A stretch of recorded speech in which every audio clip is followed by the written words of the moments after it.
Dillian the Body Snatcher Whyte here. It's a champ. Big up to Sporting Icon. Subscribe. Otherwise, I might pay you guys a visit. Okay, so following all the rumours yesterday that Dillian Whyte injured his shoulder in training and has had to withdraw from the Otto Wallin fight on October the 30th, so just under 2 weeks away. Now, Eddie Hearn and Dillian Whyte, they confirmed that the rumours were in fact true, and Dillian Whyte had an MRI scan on his shoulder. He spoke to a specialist, which of course has ruled him out of the October the 30th fight with Otto Wallin.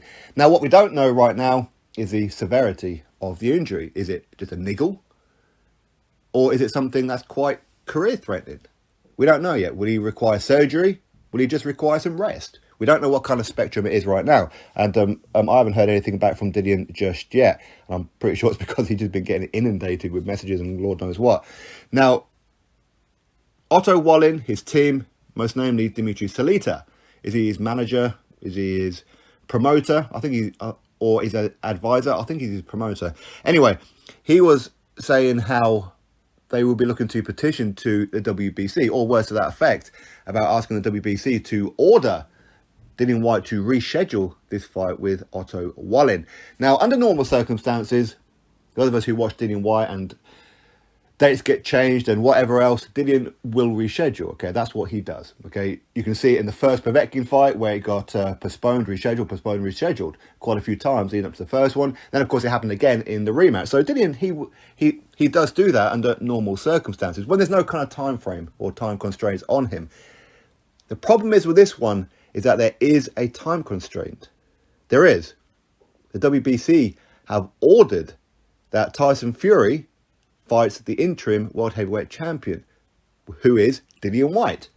Okay, now what people maybe haven't realised or haven't really thought about is the fact that, especially those who are saying how Dillian Whyte is ducking Otto Wallin and he doesn't want that smoke, and these people are saying how, well, I was picking Otto Wallin to knock out Dillian Whyte in this round, that round, and he was going to dominate him and take him to school and all that kind of stuff. You weren't saying that before, was you? Stop lying, okay? You wasn't saying that before. In fact, I was seeing like a lot of the, I'm presuming that the Tyson Fury fans saying how, well, Dillian Whyte, he's only fighting Otto Wallin because he knows Otto Wallin had a lucky night at the office where he caught Tyson Fury on a bad day and got him with a lucky cut. So now he wants to fight Otto Wallin, beat Otto Wallin in more convincing fashion, and then use that to say, well, I beat Wallin easier than you did, therefore I can beat you. Thus using the reverse of what some of the Fury fans have said about Tyson Fury would fight or would beat Dillian Whyte easily because Tyson Fury, look how he handled Derek Chisora compared to how Dillian Whyte handled Derek Chisora. Okay? What can you do? What can you do? It's the boxing fans era. Now, as I said, Dillian, how can you possibly say that he's ducked Otto Wallin? Dillian Whyte versus Otto Wallin was not ordered by the WBC. In my opinion, fact, it wasn't ordered. Dillian Whyte, out of all the heavyweights on the planet, he handpicked Otto Wallin. Otto Wallin, who is not even ranked in the top 15. Okay? So, do you really think that WBC are going to order a reschedule? No. Of course they're not, because this was a voluntary. It wasn't something that was mandated by the WBC in any way, shape or form. And especially as Wallin's not ranked in the top 15, reason he's not ranked in the top 15, I'm presuming, is because he hasn't paid his sanctioning fees.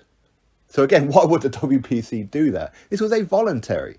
And if you look at some of the posters, I haven't seen a poster yet, and maybe there is one, I don't know, that the WBC interim world heavyweight title was not on the poster. Now, I'm presuming it was on the line, but again, I haven't seen any kind of confirmation of that one. But it's unfortunate for Otto Wallin because normally, with this kind of situation, of course, you have a reschedule. But with the WBC, their initial order was that the winner of Tyson Fury versus Deontay Wilder Part 3 must fight the interim champion next. There's a bit of a misconception that they ordered the winner of Fury Wilder, which of course turned out to be Fury, thankfully, must fight the winner of Dillian Whyte Otto Wallin. No, that wasn't the order. The order was fight the interim champion. Dillian Whyte is the interim champion. If he fights Wallin, beats Wallin, he's the interim champion. If he doesn't fight Wallin, he's the interim champion. That's the order. And so, of course, now there's going to be a time frame on this. They're going to have a period of where now they have to negotiate the fight.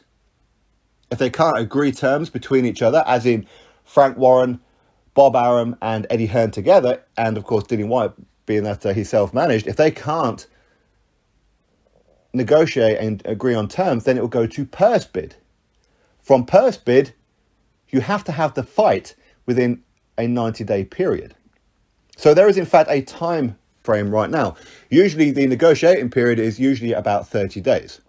So basically from now until maybe 4 months' time, you've got to get this fight on between Tyson Fury and Dillian Whyte.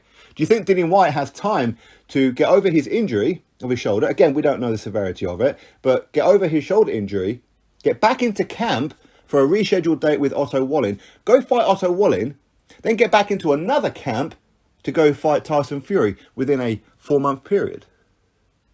Do you? Come on, think about it. Again, let's go back on to how many people are saying how Dillian Whyte is ducking Otto Wallin. I mean, as I said before, he voluntarily chose Otto Wallin. So if he voluntarily chose Otto Wallin but never had any intention of fighting him, then why choose him? Again, I knew that the WBC was going to mandate Dillian Whyte to fight the winner of Fury and Wilder before it was announced. So if I knew that, Dillian Whyte and Eddie Hearn knew that too. But they still chose to go fight Otto Wallin. And I know people say, yeah, but the WBC, they put out the official statement on this date and the Dillian Whyte-Otto Wallin fight was already agreed. Yeah, that's just when WBC released the information. We knew that they were going to do that. We knew that.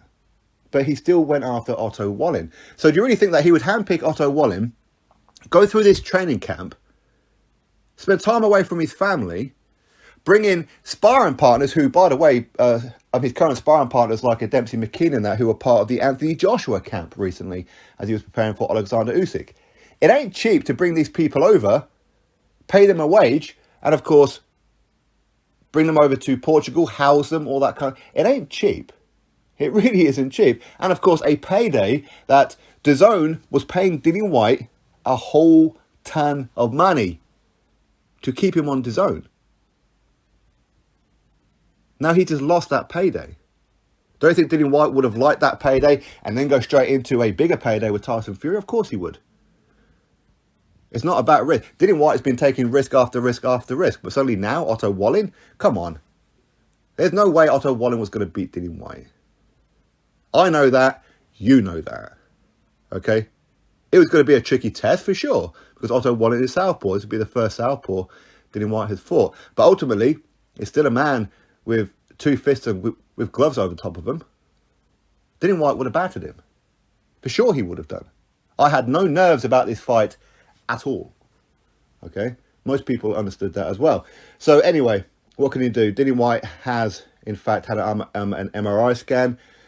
It's confirmed that he won't be fit enough to fight Otto Wallin. The Team Wallin want to get hold of the WBC to reschedule this fight, even though it wasn't a mandated fight and this was a voluntary. I'll say good luck with that, especially with this time frame that Dillian Whyte and Tyson Fury have to get their fight done. I don't think Dillian Whyte's got enough time to recuperate, get into camp, go fight Wallin, and then get back into another camp to go fight Fury. People can call it a business decision. You can call it whatever you want. Facts are facts. And again, any Tyson Fury fans out there who are complaining about it, why? Why would you complain about it? Don't you want to see Tyson Fury versus Dillian Whyte? Surely you do. Easy work for Tyson, remember? He's going to add to his resume to prove that he's the greatest of his era, the greatest heavyweight of all time that's ever lived. Well, you can't get those kind of tags if you just fight a Vladimir Klitschko 6 years ago and the same guy 3 times in Deontay Wilder. There's other heavyweights that you've got to be adding to your resume to prove that you are the best of this era. One thing to say it, it's another thing to prove it. Can he prove it? Maybe. I'll have to wait and see. Anyway, easy work for Tyson Fury, right? Drop your thoughts below, click thumbs up, subscribe. Catch you on the next video.